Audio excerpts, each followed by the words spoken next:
അവരെ രക്ഷിച്ചിരുവനാ വാനത്തിൽ നിന്നേഹത്തിൽ വന്നു താൻ ജീവനേകീനോരേശു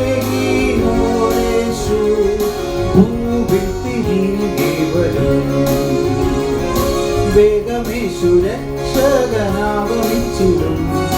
മേഘമതാം വാഹനേ. വേഗമേശു രക്ഷകനാഗമിച്ചിടും മേഘമതാം വാഹനേ.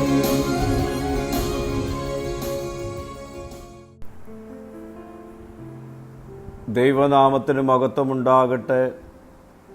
ഇന്നത്തെ പ്രഭാത ധ്യാനത്തിനായി വിശുദ്ധ മത്തായിയുടെ സുവിശേഷം 21 അധ്യായം 33 മുതൽ 46 വരെയുള്ള വാക്യങ്ങൾ.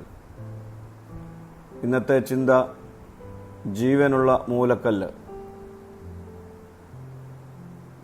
യേശു പറയുന്ന ഇന്നത്തെ ഉപമയിൽ ഒരു മനുഷ്യൻ കൃഷിത്തോട്ടമുണ്ടാക്കി അത് കൃഷിക്കാർക്ക് ഏൽപ്പിച്ചു.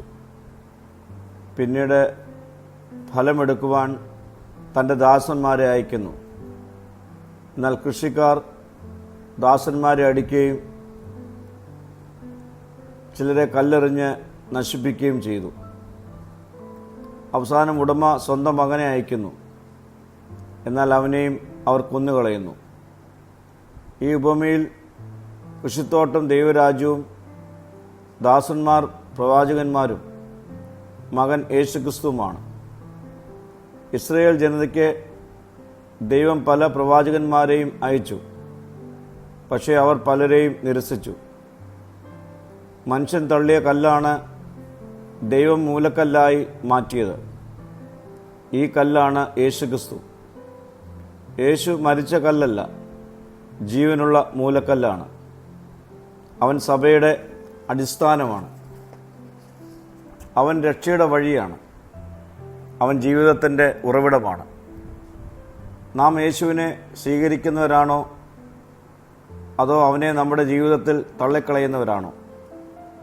പലപ്പോഴും നമ്മുടെ ജീവിതത്തിൽ സ്വാർത്ഥതയും നമ്മുടെ ദുരഭിമാനവും പാപവും മൂലം പലപ്പോഴും യേശുവിനെ പുറത്തു നിർത്തുന്നു.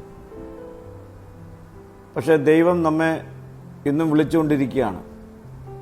ജീവനുള്ള മൂലക്കല്ലായ ക്രിസ്തുവിൽ നമ്മുടെ ജീവിതങ്ങളെ നമുക്ക് പണിയാം.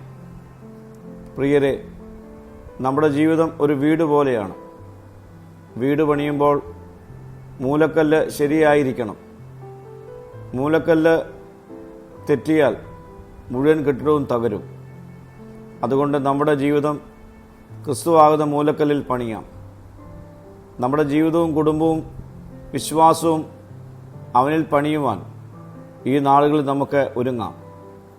പ്രാർത്ഥിക്കാം. കർത്താവേ, നീയാകുന്ന മൂലക്കല്ലിൽ ഞങ്ങളുടെ ജീവിതങ്ങളെ പണിയുവാൻ തക്കവണ്ണം ഞങ്ങളെ ഒരുക്കണമേ.